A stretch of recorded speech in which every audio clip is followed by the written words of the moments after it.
வணக்கம். நான் இதன் டிக்டாக் என்ற விஷயம் இந்தியாவில் பேன் பண்ணப்பட்டது. இதுக்கு மூல காரணம் என்னன்னு பார்த்தீங்கன்னா, ஒரு விஷயம் இது இந்தியாவுல இந்த டிக்டாக்கை யூஸ் பண்றதால நிறைய மக்கள் பிரச்சனைக்கு உள்ளாகுறாங்க. நிறைய பெண்கள் சோஷியல் மீடியாவில் வேற விதமான வீடியோஸ் பண்றாங்க. நிறைய பேர் இதனால கெட்டு போறாங்க. நிறைய குடும்பங்களுக்குள்ள பிரச்சனை வருதுன்னு சொல்லி பேன் பண்ணி வச்சாங்க. இலங்கையில இந்த டிக்டாக்கு அப்ரூவல் கொடுக்கப்பட்டிருந்தது. ஸோ டிக்டாக் இலங்கையில பாவனையாளர்கள் அதிகமானாங்க.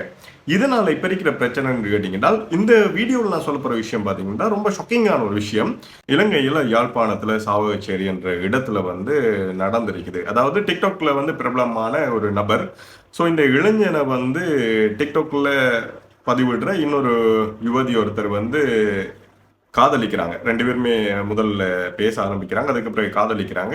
இந்த ரெண்டு பேர் காதலையும் இன்னும் கொஞ்சம் ஒரு படி முன்னேற்றத்துக்கு அல்லது முன்னுக்கு கொண்டு போறதுக்காக சாவகச்சேரியை சேர்ந்த இந்த யுவதி என்ன செய்யறாங்கன்னு பாத்தீங்கன்னா சொன்னால், இவங்க உங்களோட வீட்டுல இருக்கிற 19 பவுன் சொன்னால் இலங்கை காசு மதிப்பை பாத்தீங்கன்னா கிட்டத்தட்ட 50 லட்சம் ரூபாய் பெறுமதியான நகைகளை திருடி இவங்களோட வீட்டுக்கு யாருக்குமே சொல்லல, திருடி என்ன செய்யறாங்கன்னு பாத்தீங்கன்னு சொன்னால், இவருக்கு ஒரு புதிய மோட்டார் பைக் கிட்டத்தட்ட 14 லட்சம் அப்படி இலங்கை மதிப்பு பெறக்கூடிய ஒரு மோட்டார் பைக்கையும் வாங்கி கொடுத்துருக்கிறாங்க. இதை இந்த நபர் டிக்டாக்ல வீடியோ போடுறாரு, மாஸ்க் எல்லாம் போட்டு இப்படி ஒரு ரொம்ப நாள் நினைச்சிருந்த ஒரு விஷயம் நடந்திருக்குன்னு சொல்லி டிக்டாக்ல போடுறாரு.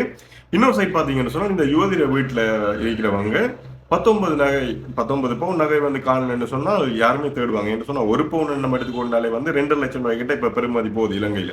சோ அதனால இவங்க 19 பவுன் நகையை காணலன்னு சொல்லி போலீசார்ல கம்ப்ளைண்ட் கொடுக்குறாங்க. சாவகச்சேரி போலீசார் இது சம்பந்தப்பட்ட விசாரணைகளை மேற்கொள்றாங்க.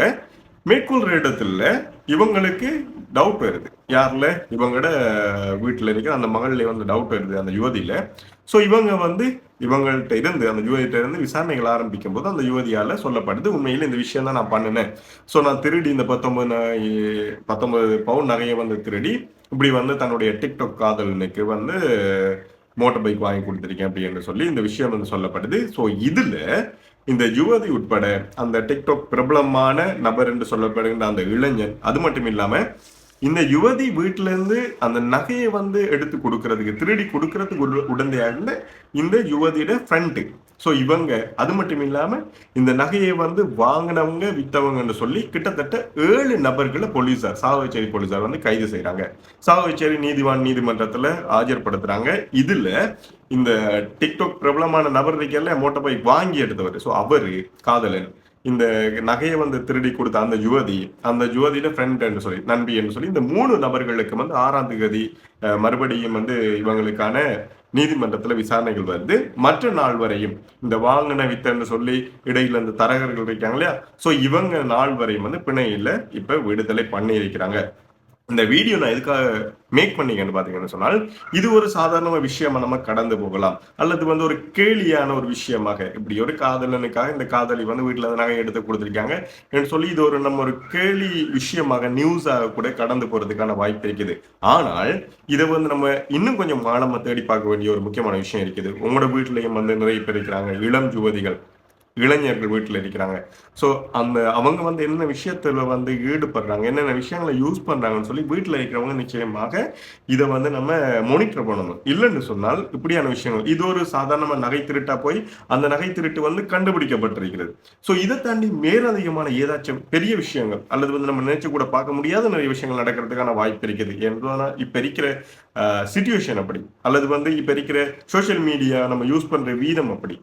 சோ அப்படி நிறைய சம்பந்தமில்லா நபர்கள் தொடர்பு கொள்ள வாய்ப்பு இருக்குது, காதலிக்க வாய்ப்பு இருக்குது. சோ இதனால குற்றச் செயல்கள் அதிகரிக்கிறதுக்கான வாய்ப்பு இருக்குது. இதுவும் ஒரு நிச்சயமா ஒரு குற்றச்செயல்.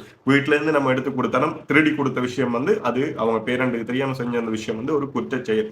சோ இந்த ஒரு விஷயம் தன்னுடைய வீட்டுல இல்லாம வேற யாரையும் வீட்லயோ அல்லது இந்த திருட போன இடத்த ஒரு கொலை சம்பவம் நடக்கிறதுக்கான வாய்ப்பு இருக்குது. இதெல்லாம் நான் சொல்ற விஷயம் பாத்தீங்கன்னா நடக்கிறதுக்கு வாய்ப்பு இருக்குது. இது நம்ம ஒரு திருட்டு சம்பவம் நடந்திருக்குது, இதை தொட்டு இப்படியான விஷயங்கள் நடக்கிறதுக்கான வாய்ப்புகள் அதிகமாக இருக்குது.